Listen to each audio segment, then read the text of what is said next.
Hello student, last video में हमने introduction of bio informatics देखे थे, जिसमें कि हमने देखे थे कि किस टाइप से बायो इन्फॉर्मेटिक्स से जो वर्क करती है, ओके, कैसे कि कंप्यूटर के मदद से, ठीक है, कंप्यूटर के मदद से वो जो बायोलॉजिकल डेटा है उसको स्टोर करती है, उसको रिट्राइव करती है, मैनिपुलेशन होता है, फिर उसका डिस्ट्रीब्यूशन होता है, ठीक है।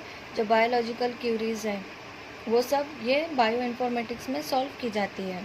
बायोलॉजिकल डेटा जैसे कि डीएनए सीक्वेंसिंग है, RNA sequencing, protein, amino acid sequencing, तो ऐसे इस चीज़ को बायो इन्फॉर्मेटिक्स में उसके साथ डील किया जाता है। So with the help of computer all the work is done, okay. Computer के मदद से सब वर्क होता है, एक्विजिशन होता है, स्टोरेज होता है एंड विजुअलाइजेशन होता है। अब एक्विजिशन मतलब क्या है, यानी कि एक टाइप की लाइब्रेरी, ठीक है, एक टाइप की लाइब्रेरी एक ह्यूमन के लिए पॉसिबल नहीं है कि पूरे के पूरे सीक्वेंस को एक साथ में याद रखना, ठीक है, कोई भी ह्यूमन के लिए पॉसिबल नहीं है, उतना हम बुक में भी नहीं लिख सकते, ठीक है, बुक में लिख के हम ऐसा स्टोर नहीं कर सकते। तो उसके लिए जो है बायो इन्फॉर्मेटिक्स का यूज़ किया जाता है कि कंप्यूटर के थ्रू हम उसका यूज़ लेते हैं, उसका एक्विजिशन करते हैं, स्टोरेज करते हैं, ठीक है, विजुअलाइजेशन करते हैं रिलेटेड टू द बायोसाइंस, जो बायोसाइंस से रिलेटेड है उसका विजुअलाइजेशन करते हैं। अब विजुअलाइजेशन करना यानी क्या होता है कि उसको जो भी, जैसे कि अमाइनो एसिड डीएनए है, उसका 3D स्ट्रक्चर बना के, ओके, उसका 3D स्ट्रक्चर बना के उसको स्टडी करना, सो दैट इज़ विजुअलाइजेशन। तो इस टाइप से डीएनए की सीक्वेंसिंग की जाती है, आरएनए की सीक्वेंसिंग की जाती है, अमाइनो एसिड प्रोटीन की सीक्वेंसिंग की जाती है to collect the biological information. So ये जो बायो इन्फॉर्मेटिक्स है ये बहुत ज़्यादा दो चीज़ों में यूज़ किया जाता है, एक तो मॉलिक्यूलर जेनेटिक्स में यूज़ किया जाता है और दूसरा जीनोमिक्स में यूज़ किया जाता है। So this bio informatics it is used in two thing, okay, it is used in two thing.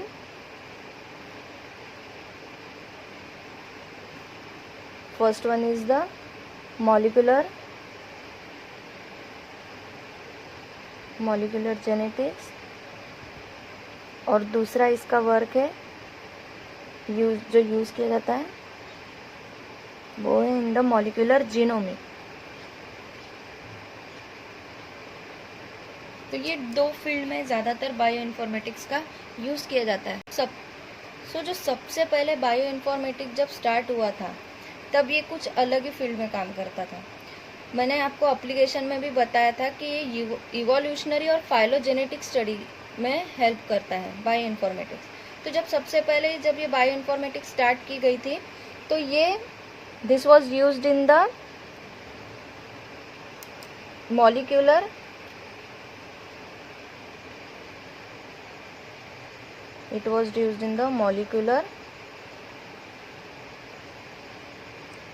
Evolutionary. अभी हम मॉलिक्यूलर इवोल्यूशनरी में पहले स्टडी करते थे इसकी बायो इन्फॉर्मेटिक्स की, बट इसमें होता क्या था, इसमें सिर्फ इंडिविजुअल की स्टडी होती थी। इसमें क्या होता था, इसमें इंडिविजुअल की स्टडी होती थी सिर्फ।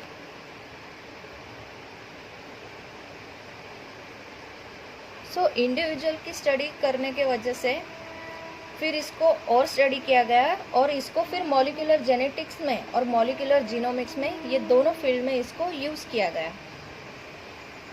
Now there are three main chief component importance in bioinformatics, okay, so three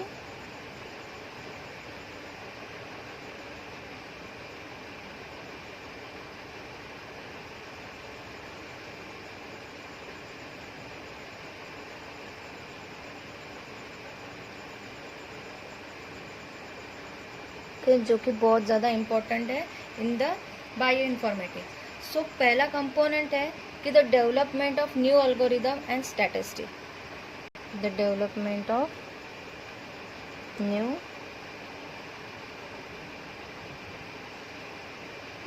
rhythm and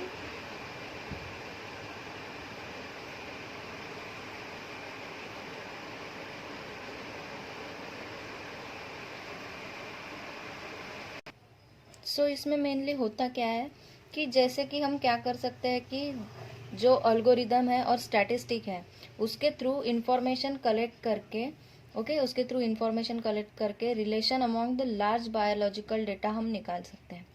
for example जैसे कि डीएनए सीक्वेंसिंग है, ठीक है, ये इसमें हम कर सकते हैं। इसमें हम न्यू एल्गोरिदम और न्यू स्टैटिस्टिक यूज करके इसके बारे में पता कर सकते हैं। Now second one is the application of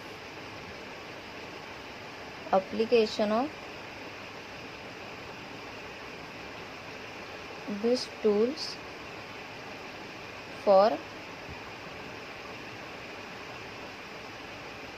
analyze and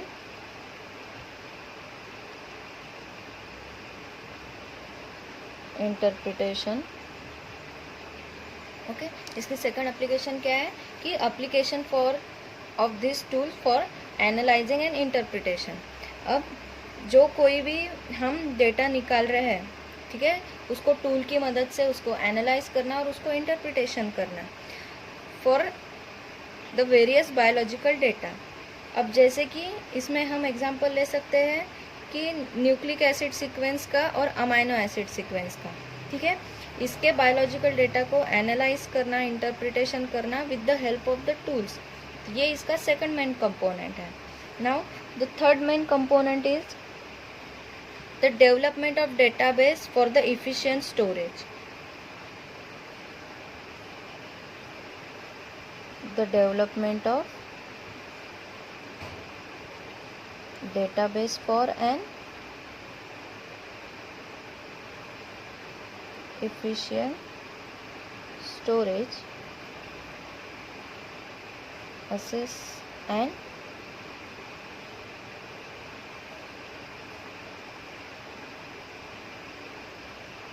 management.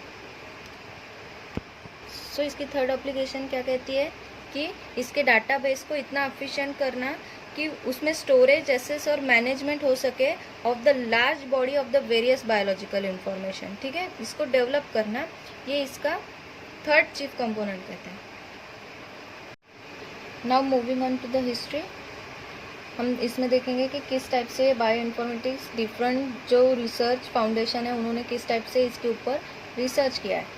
तो सबसे पहले हिस्ट्री में सबसे पहले जो फाउंडेशन का नाम आता है that is the National Biometric Research Foundation।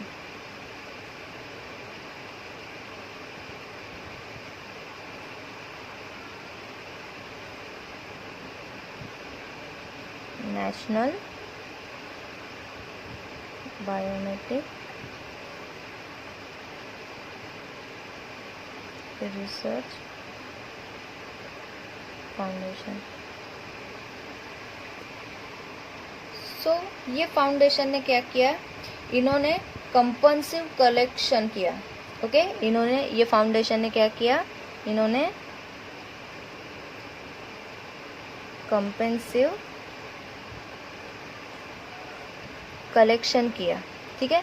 तो कंपल्सिव कलेक्शन किया तो किस चीज़ का किया, इन्होंने कंपल्सिव कलेक्शन किया अमाइनो एसिड सीक्वेंस का। किस चीज़ का, अमाइनो एसिड सीक्वेंस का। तो इन्होंने क्या किया, अमाइनो एसिड को कलेक्ट करने के बाद कंपेल किया और सारी इंफॉर्मेशन को उन्होंने इसके थ्रू रिप्रेजेंट किया, जिसको कि उन्होंने नाम दिया atlas of the protein sequence and structure. क्या नाम दिया, atlas of protein sequence structure. इन्होंने क्या किया, कंपेंसिव कलेक्शन किया ऑफ अमाइनो एसिड सीक्वेंस का, ठीक है, अमाइनो एसिड सीक्वेंस का इन्होंने कलेक्शन किया। कलेक्शन करने के बाद पूरे डेटा को इन्होंने एक जगह कलेक्ट किया, ठीक है, इन्होंने क्या किया, compiled up,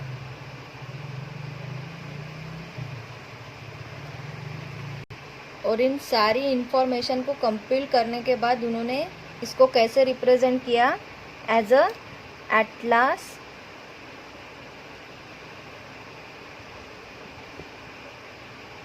atlas of protein sequence and structure. इस टाइप से उन्होंने रिप्रेजेंट किया। तो बेसिकली क्या किया उन लोगों ने कि सारी अलग अलग जगहों से पूरे इंफॉर्मेशन कलेक्ट करके अमाइनो एसिड सीक्वेंस को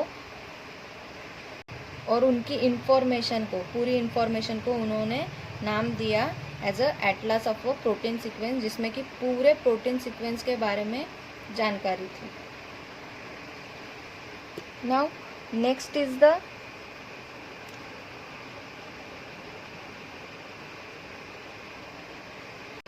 scientist name, that is day of. Day of नाम के साइंटिस्ट थे। इन्होंने बायो इन्फॉर्मेटिक्स को स्टडी किया फ्रॉम 1965 टू 1975। सो इन्होंने क्या किया कि जो भी डिसएडवांटेजेस थे, जो भी थोड़े बहुत बायो इन्फॉर्मेटिक्स में डिसएडवांटेजेस थे, जो भी लिमिटेशंस थे, उन्होंने इसके ऊपर स्टडी करके उसको फुलफिल किया। तो इन्होंने क्या किया, एडिटिंग की। ठीक है, किस चीज़ की एडिटिंग की?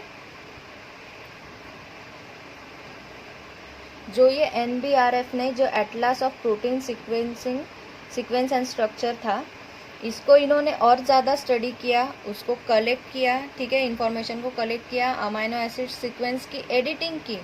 ठीक है, एडिटिंग करके उसके जो डिसएडवांटेजेस और जो लिमिटेशंस थे उसको ख़त्म किया। तो ये साइंटिस्ट ने क्या किया, इन्होंने एडिटिंग ऑफ कलेक्शन किया। किस चीज़ की एडिटिंग की? Atlas of protein sequence and structure की इन्होंने एडिटिंग की। उसकी जो limitation,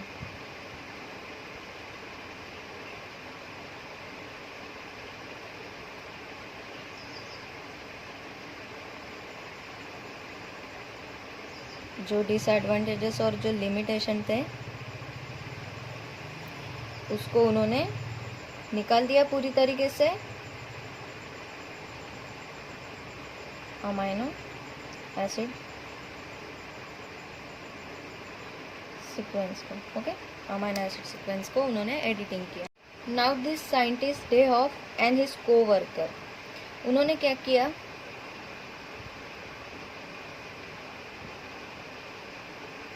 and his co-worker, what they have done, they compare the amino acid sequences। उन्होंने क्या किया, अमाइनो एसिड सीक्वेंस को कंपेयर किया। तो किस टाइप से कंपेयर किया? By developing the computer software. ठीक है, उन्होंने कंप्यूटर सॉफ्टवेयर को और ज़्यादा डेवलप किया और जितने भी अमाइनो एसिड थे उनका कंपैरिजन किया। तो उन्होंने क्या किया बेसिकली, कि एक अमाइनो एसिड को दूसरे अमाइनो एसिड के साथ कंपेयर कर सके, ऐसा कंपैरिजन हो सके, इसलिए उन्होंने जो कंप्यूटर सॉफ्टवेयर है उसको डेवलप किया। ठीक है, तो डे ऑफ और उनके कोवर्कर्स ने क्या किया, इन्होंने कंपैरिजन किया ऑफ अमाइनो एसिड सीक्वेंसेस। इन्होंने कंपेयर किया अमाइनो एसिड सीक्वेंस। तो किस टाइप से कंपेयर किया? By developing the computer software. Okay, by developing the computer software. ठीक है, तो इससे क्या हुआ कि एक अमाइनो एसिड को हम दूसरे अमाइनो एसिड के साथ कंपेयर कर सकते हैं, देख सकते हैं कि इनके बीच में क्या सिमिलैरिटीज़ है और क्या डिससिमिलैरिटीज़ है।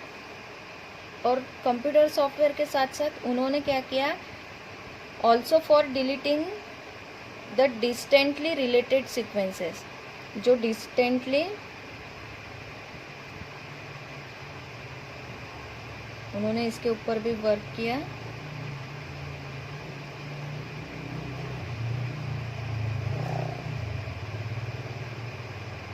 जो ज़्यादा से ज़्यादा एकदम दूर से दूर रिलेटेड सीक्वेंस होते हैं। अब जैसे कि पता ही होगा कि अमाइनो एसिड जो सीक्वेंस होता है वो बहुत ज़्यादा ही लंबा होता है। ठीक है, जो न्यूक्लियो एसिड सीक्वेंस होता है वो बहुत ज़्यादा लंबा होता है। तो इसमें होता क्या है कि जो डिस्टेंसली रिलेटेड सीक्वेंस जो होते हैं उनको स्टडी करना थोड़ा इम्पॉसिबल हो जाता है। तो उसके वजह से जो कि बहुत दूर दूर रिलेटेड जो सीक्वेंस होते हैं, जैसे कि हमको पता है न्यूक्लियो एसिड सीक्वेंस, वो काफ़ी लंबे चले जाते हैं और काफ़ी लंबी चेन होती है इनकी। सो डिस्टेंसली फॉर्म हुए सीक्वेंस होते हैं, उनको हम डिटेक्ट कर सकते हैं with the help of bio informatics. ऐसा इन्होंने डे हॉब्स ने और उनके कोवर्कर्स ने ऐसे बताया। फिर इन्हीं साइंटिस्ट ने interfering of evolutionary relationship between the amino acid sequences और न्यूक्लियोटाइड सीक्वेंसेस। अभी इन्होंने पहले एडिटिंग की, ठीक है, हमने पहले यहाँ पे देखा कि इन्होंने पहले एडिटिंग की, जो एटलास ऑफ प्रोटीन थे उसका एडिटिंग किया, बाद में उन्होंने कंपैरिजन ऑफ अमाइनो एसिड किया, फिर उन्होंने क्या किया, फिर उन्होंने जो कंप्यूटर सॉफ्टवेयर था उसको ज़्यादा डेवलप किया, फिर उसके बाद उन्होंने जो डिस्टेंसली रिलेटेड जो अमाइनो एसिड सीक्वेंस है, जो कि लंबे चेन होते हैं, जो न्यूक्लियोटाइड्स होते हैं, जो डिस्टेंसली रिलेटेड होते हैं, उनको उनके बीच का रिलेशन पता लग सके, उनको डिटेक्ट कर सके with the help of bio informatics, ऐसा उन्होंने बताया। अब और एक चीज़ थी जो उन्होंने बताई है, that is the interfering evolutionary relationship. मैंने आपको थोड़ी देर अभी पहले ही बताया था कि जब बायो इन्फॉर्मेटिक्स शुरू हुआ था तो सबसे पहले ये इवोल्यूशनरी मॉलिक्यूलर इवोल्यूशनरी रिलेशनशिप पे ये यूज़ किया जाता था। उसके बाद में ये मॉलिक्यूलर जीनोमिक्स और मॉलिक्यूलर जेनेटिक्स में यूज़ किया गया। तो इसके थ्रू हम मॉलिक्यूलर इवोल्यूशनरी को भी स्टडी कर सकते हैं बायो इन्फॉर्मेटिक्स के थ्रू। अब पहले जो हमने फाउंडेशन देखी थी, दैट वाज NBRF, ठीक है, नेशनल बायोमेडिकल रिसर्च फाउंडेशन। उसके बाद इसके ऊपर रिसर्च की वो थी उनका नाम, साइंटिस्ट का नाम था डे हॉब। अब जो तीसरी जो फाउंडेशन है जिन्होंने उनके ऊपर रिसर्च किया, उनका नाम है EMBL।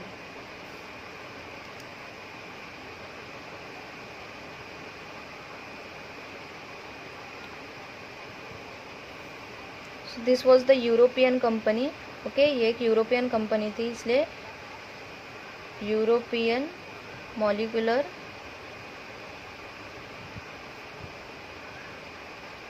Biology laboratory, okay, European molecular biology laboratory. तो ये कंपनी थी, ये फाउंडेशन था, ये लेबोरेटरी थी जिन्होंने स्टडी किया। तो इन्होंने क्या किया, दे एस्टेब्लिश देयर डेटा लाइब्रेरी। इन्होंने क्या की, इन्होंने एक अपनी डेटा लाइब्रेरी एस्टेब्लिश की।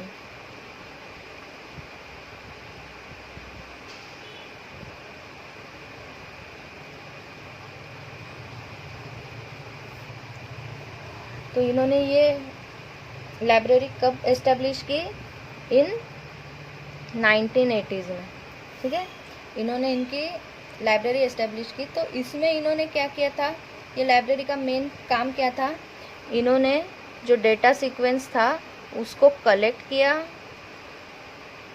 उसको ऑर्गेनाइज किया और उसको डिस्ट्रीब्यूट किया।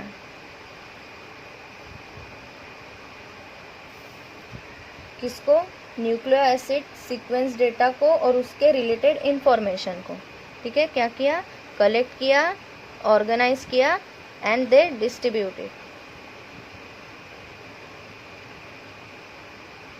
Nucleotide sequence data and related information. So next जो इंस्टीट्यूट थी उसका नाम था EBI। बेसिकली ये यूरोपियन एस्टेब्लिश कंपनी थी जो UK में थी। इसका नाम है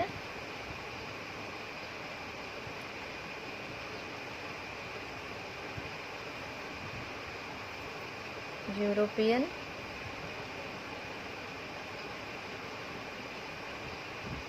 बायो इन्फॉर्मेटिक इंस्टीट्यूट। सो ये जो EBI इंस्टीट्यूट है ये क्या करती है, ये EMBL European molecular biological laboratory के साथ मिलके ये क्या करती है, दे maintain and distribute the nucleo acid sequence database. Okay, ये क्या करती है, they collaborate with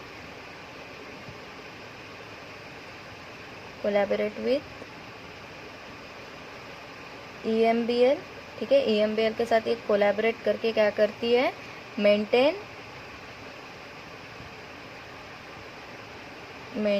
and distribute nucleotide sequence database को क्या करती है, मेंटेन एंड डिस्ट्रीब्यूट करती है।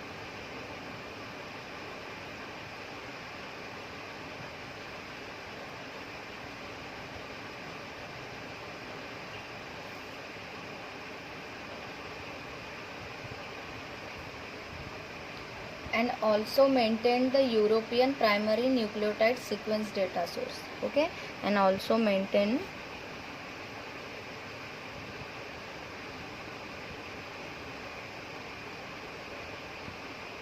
Europe's primary nucleotide sequence data source। तो ये सब मेंटेन करती है EBI। Now next is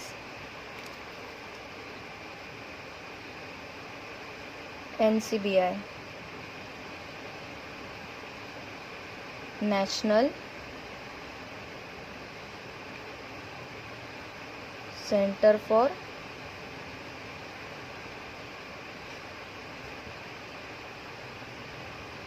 बायोइन्फॉर्मेटिव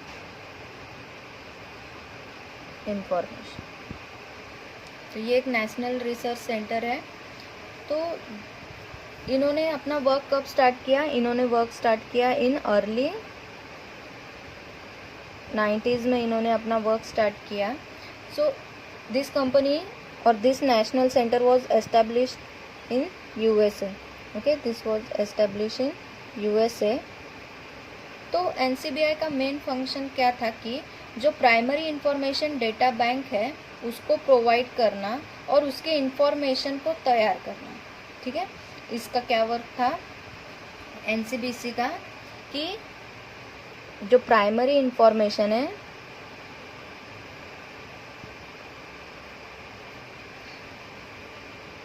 provides primary information data bank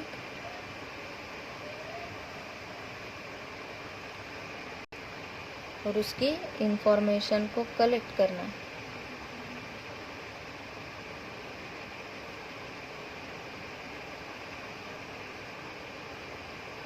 उसकी इंफॉर्मेशन को कलेक्ट करना। Now the next research foundation name is NBRF,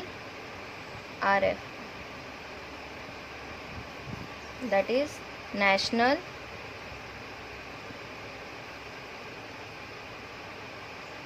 Biomedical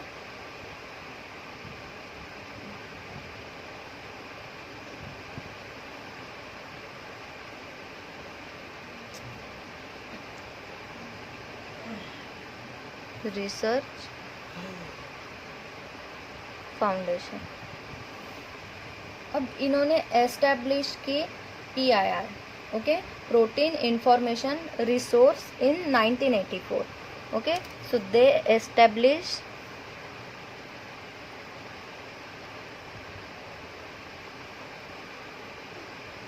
PIR, that is protein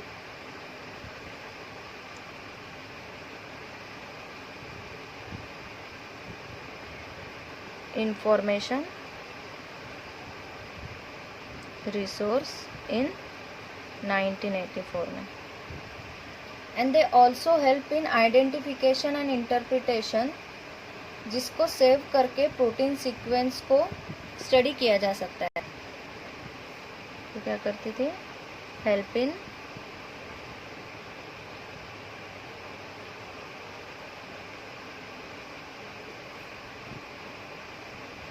identification and interpretation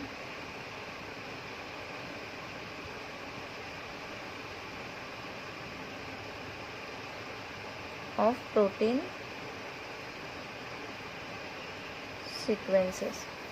okay, so ये जो सारी नेशनल इंस्टीट्यूट है, जितने भी foundation है, ये एक साथ मिलके क्या करते हैं, कोलैबोरेट करते हैं। ठीक है, ये एक साथ मिलके कोलैबोरेट करते हैं। जो भी बायो इन्फॉर्मेटिक्स में नए नए जो इन्वेंशन होते जाते हैं, नए नए जो डेटाबेस या फिर nucleotide sequences, amino acid sequences जो ऐड होते जाते हैं, वो एक साथ कोलैबोरेट करते हैं। So this data bank serve as an important resource to all for the collection, collaboration, okay, exchange करना, उनको डेटा को exchange करना, अभी कौन से अगर नए सीक्वेंस ऐड हुए हैं उसके बारे में बताना। तो ये सब काम कौन करती है, ये सब काम करती है डेटा बैंक। सो ये जो डेटा बैंक है बेसिकली ये क्या है, ये एक इम्पॉर्टेंट रिसोर्स है जो कि हमारे बायोलॉजिकल फिनोमिना और बायोलॉजिकल साइंस को स्टडी करती है। So this is all about the history of the bio informatics. In next video we will discuss about the scope of bioinformatics in research, business and employment opportunities. So thank you.